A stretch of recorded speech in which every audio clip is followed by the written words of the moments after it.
আমি বানিয়ে দেখাবো ডুমুর আলুর নতুন একটা রেসিপি তৈরি করে দেখাবো। আর নিরামিষ এটা রেসিপিটা হবে, আর স্বাদ কিন্তু অসাধারণ হবে। তো চলুন দেখে নেওয়া যাক।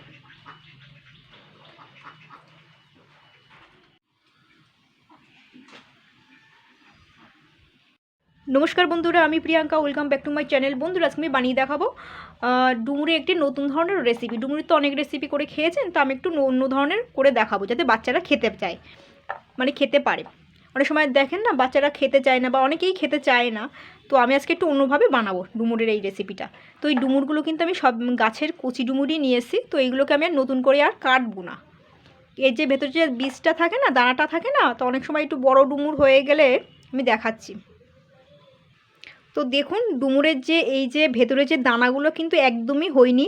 তো এই ডুমুরগুলো কিন্তু সবগুলোই কিন্তু এরকম কচি, আর ভেতরে কিন্তু দানা নেই। তো অতএব কিন্তু আমি আর এগুলো আর ছাড়াবো না, ডবল করব না, দুই ভাগ করে করব না। তো এইভাবে আমি সিদ্ধ করে নেবো, নুন হলুদ দিয়ে আমি কিন্তু সিদ্ধ করে নেবো।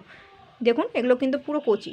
আর একটু বড় সাইজের হলে না, ভেতরে তখন দেখবেন দানা হয়ে যায়, পুরো দানা দানা মতন হয়ে যায়। তখন কিন্তু সেক্ষেত্রে আপনারা ওই চামচ দিয়ে কুড়িয়ে কুড়িয়ে ওইগুলো ফেলে দেবেন। আর ওইগুলো পেটে গেলে তখন দানাটা মোটা হয়ে যায়, ওই জিনিসটা পেটে গেলে না, তখন পেটে ব্যথা করে, পেটের মধ্যে অসুবিধা হয় আর কি। তখন সেক্ষেত্রে ফেলে দিতে পারেন। কিন্তু এগুলো তো কচি, তো এগুলো আর ফেলার দরকার নেই। তো দেখুন, তো এগুলো আমি আগে নুন হলুদ দিয়ে প্রেসার করে সিদ্ধ করে নেবো। তো দেখুন, আমি কিন্তু এখানে এই ডুমুরগুলো কিন্তু সিদ্ধ করে নিয়েছি। এবার আমি ডুমুরগুলো কিন্তু আমি পেস্ট করে নেবো ভালো করে। আর এখানে আলু কিন্তু কটা আলু সিদ্ধ রেখে দিয়েছি, আমি তরকারিতে ব্যবহার করব। আমি কিন্তু এই ডুমুরটাকে ভালো করে পেস্ট করে নেবো আর কি।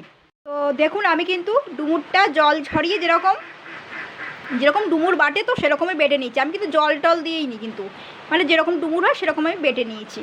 এরকম শুকনো শুকনো করে বেটে নিয়েছি। এবার আমি এতে কিন্তু 1 কাপ পরিমাণ বেসন গুঁড়ো নিয়েছি, 4খানা কাঁচা লঙ্কা কুচি নিয়েছি, ঝালটা যেমন যেমন খাবেন সেরকম নেবেন, 1 চামচ চিনি, নুন, আর হচ্ছে এখানে নিয়েছি হলুদ গুঁড়ো। আর এখানে একটা ম্যাগি মশলা নিচ্ছি, ম্যাগি মশলাটা এতে আমি দিয়ে দেবো 1 চামচ মতন। আর এখানে একটা পাতিলেবুর রস দিয়ে দেবো। আর এবার আমি এইগুলোকে কিন্তু আমি একসঙ্গে মেখে নেব। এইভাবে আমি মেখে নেব। নুন চিনিটা যেরকম খাবেন সেরকমই নেবেন। সঙ্গে বেসন গুঁড়োটা মেখে নিচ্ছি। এইভাবে কিন্তু শুকনো শুকনো করে মেখে নিতে হবে সমস্ত উপকরণ দিয়ে।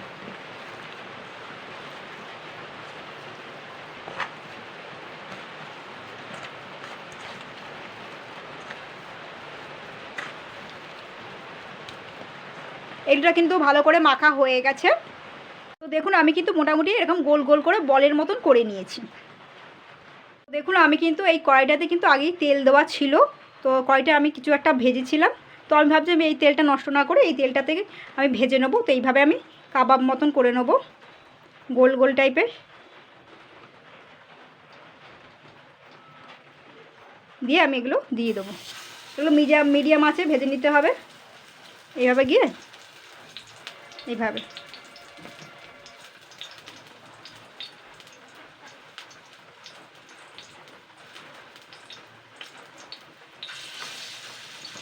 এইভাবে যে কটা হয় সে কটা করে নেবো।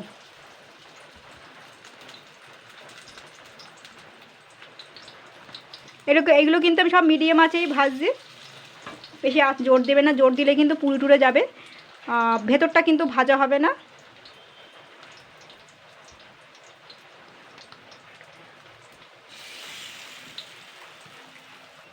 তো দেখুন, এবারে এক পিঠ কিন্তু ভাজা হয়ে গেছে। আমি এবারে উল্টে উল্টে দিয়ে দেবো। এটা তেলটা একটু হলুদ দেওয়া রয়েছে, সকালবেলায় আলু ভাজা ভেজেছিলাম, তাই জন্য এটা হলুদ মতন, এর মধ্যে হলুদটা আর কি তেলের মধ্যে মিশে গেছে, তাই জন্য এরকম হলো। তো যাই হোক, কালারটাও কিন্তু খুব সুন্দর এসছে। আমাকে আর এক্সট্রা করে বেশি হলুদ দিতে হলো না।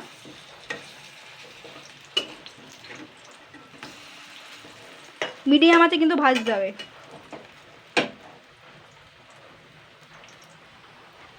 দেখুন, এগুলোকে হালকা হালকা সুন্দর ভাজা হয়ে গেছে। এবার আমি এগুলোকে তুলে নেব।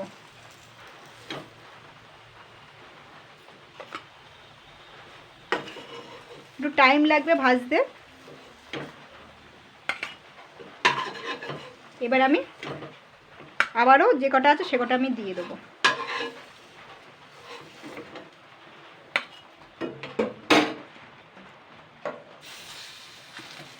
খুবই সামান্য তেলে ভাজছি, দেখতেই পাচ্ছেন।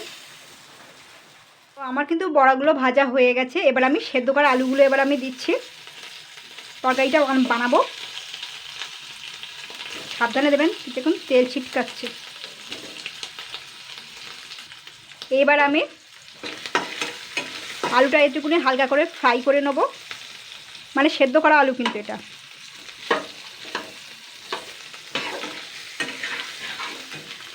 এবার আমি এর মধ্যে কাশ্মীরি লঙ্কার গুঁড়ো পাউডার, নুন, চিনি, জিরের গুঁড়ো, ধনিয়া পাউডার আর হলুদ গুঁড়োটা দিয়ে দিচ্ছি। সবটাই দিয়ে দিচ্ছি।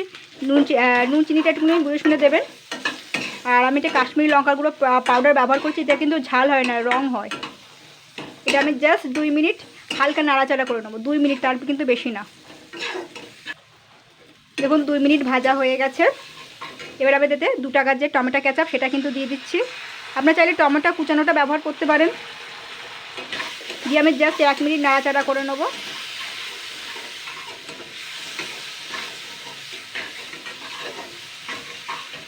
এবার আমি এতে জল দিয়ে দিচ্ছি। আর এখানে আমি কিন্তু একটা ম্যাগি মশলা ব্যবহার করছি। আমি কিন্তু পুরো ম্যাগি মশলাটা দিচ্ছি না, এটা 1 চামচ মতন দিয়ে দিচ্ছি যেটুকু আছে, কারণ ওই যে কাবাবগুলো বানিয়েছিলাম সেইগুলোতে দিয়েছি, আর এতে দিয়ে দিলাম। জাস্ট এটা 2-3 মিনিট ফুটিয়ে নেব।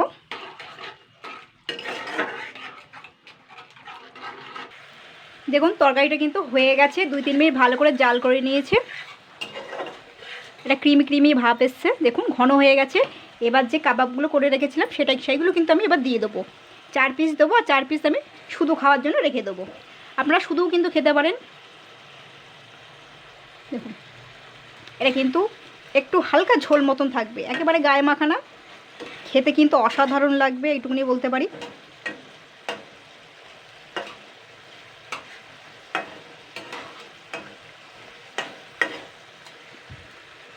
তো বন্ধুরা এটা কিন্তু হয়ে গেছে। এবার আমি এটা নামিয়ে দেবো, মানে গ্যাসটা বন্ধ করে দেবো।